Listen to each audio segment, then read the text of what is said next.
Now we're going to demonstrate the poinsettia. Again, you're going to foundation piece the block, but first you have to make your dimensional pieces. And you Xerox your pattern because it's going to be destroyed in the process, and you place it on top of two pieces of fabric right side together, pin it, and you do rows and rows of this. This little quilt has a lot of petals and leaves. And as you do them, pin them all out, mass produce them, sew them all, put them in a Ziploc bag, take them somewhere where you're sitting to sit and cut and take the paper out. Use that time. Once the leaves and petals are done, the quilt really goes together fast, but it does take some time to do them. But just remember what kind of time it would take if you had to applicate all those leaves and petals. This is much faster, and you get the dimension. Then you're going to sew with a little smaller stitch around on the solid line.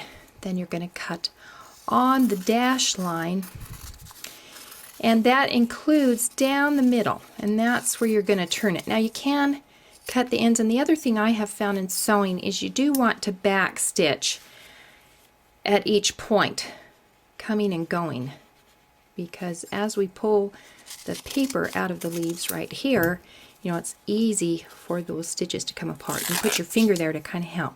Just pull all that paper, and then you're going to turn them right side out and press them. And this is another thing that I'll do just in front of a chick flick or something, because it's kind of, you don't have to think. It's a no-brainer.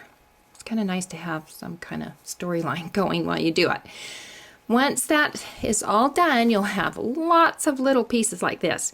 Make sure you don't lose them. Put them in a Ziploc bag, because it's frustrating when you have to go back and sew more.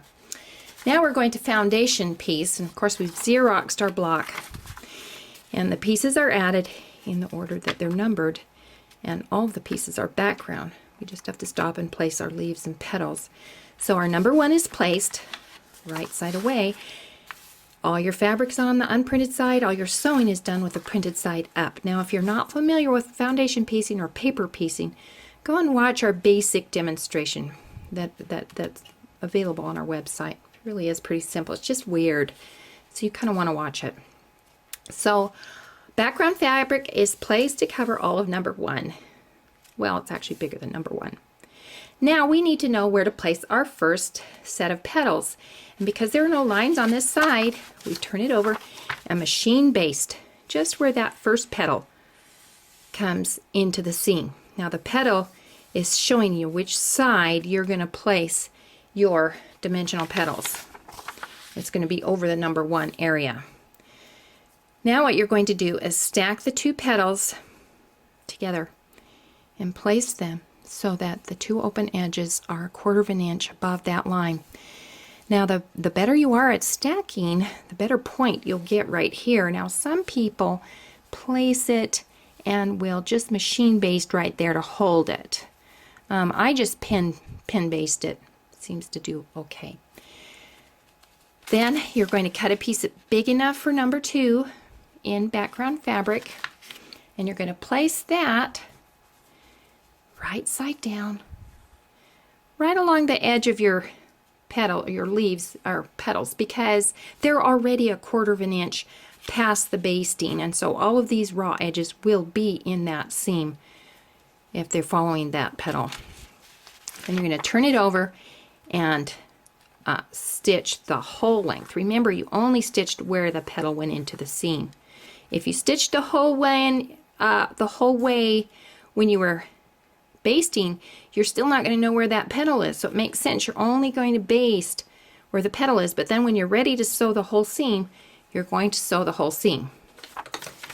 Then you're going to cut the extra out of the seam, and this is what you have. And this is, by stacking two, you've got a nice little veined petal. Now we need to know where to stack our leaves. And again, we're working blind, so we turn it over and we machine baste right where the leaf goes into the seam. And that will give us a nice little marking right there. Then we're going to stack two leaves together. Now they're pretty much symmetrical. These had a little thicker part that you want closer to the center of your flower. These are not that way. They're just symmetrical. So you're going to place them 1/4 of an inch past that basting. Then you're going to cut a piece of fabric. This one's not big enough. Here it is. This one's, no, big enough to cover number 3. And you'll place it, this one will be bigger, but you place it, oh, it's not even the right fabric. Okay, but you're going to place it right side down, turn it over, and sew that whole line, and that will enclose the leaf into that seam. Cut the extra out, open it up, baste, place the next one, continue around till you've done this whole section. Once that's done, you're going to cut it out on the outside dashed line, and notice there's a set of a leaf and a petal that are put into the seam when the 2 sections are made. So you know, you're actually going to piece 2 sections that will go together, and these 2 were put into the seam when you put it together. This one's a little wild, but it's fun.